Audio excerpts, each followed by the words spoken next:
McDear, who comes third in his class at Harvard, joins a small firm in Memphis because they promised him a bright future, and they also promised to provide him comforts like a car, a nice house with a lawn. He and his wife Abby McDear become very happy. Their life starts seeming ethereal. After that, he starts getting very busy. He works almost 90 hours a week. Abby feels very distant from him. He passes the bar exam somehow, and after that he starts getting suspicious of the firm's activities as he finds their secret files in one of their condos at Cayman Islands. And one more peculiar thing he notices about that firm is that no lawyer who has entered that firm ever left. They either retire or are killed somehow. Mitch pushes all the negative thoughts off his mind and he keeps working diligently. But an unusual thing happens. FBI starts contacting him and they explain that this nice little firm is a part of a bigger criminal organization called the Moralto crime family, who run many illegal businesses like drugs. The firm lures Mitch easily for money as he comes from a poor background. He has no father, a mother who doesn't care, and a brother who used to care for him but now is in prison. All he has is his wife, Abby McDear. She never intends to hurt him and she always participates in everything with him.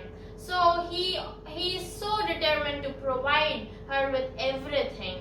And he at the beginning mistakes the firm's wickedness for generosity.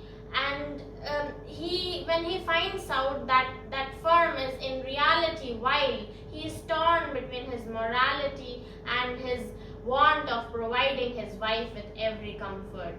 That firm has a practice of recruiting young, brilliant law students with no proper family background.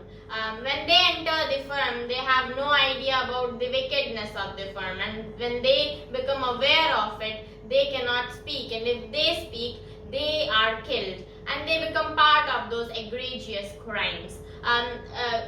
Everybody of that firm is like that. They are so bad. They commit heinous crimes, like they murder and they cover it all up.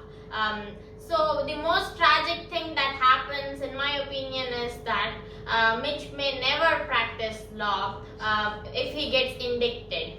We don't know whether that happens, or we don't know what happens to Mitch, as the author never writes anything about that.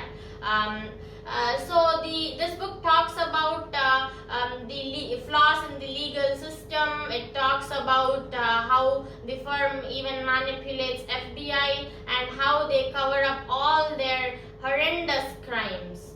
John Grisham was a lawyer who started his writing career when he was just in law school. He wrote several legal thrillers, and his writing style, as he described, is too plot driven. It is not about characters. It is not too much about characters, and there is a kind of lucidity in his writing. John Grisham himself told that he wanted to write very clearly as he was profoundly impacted by the grapes of wrath.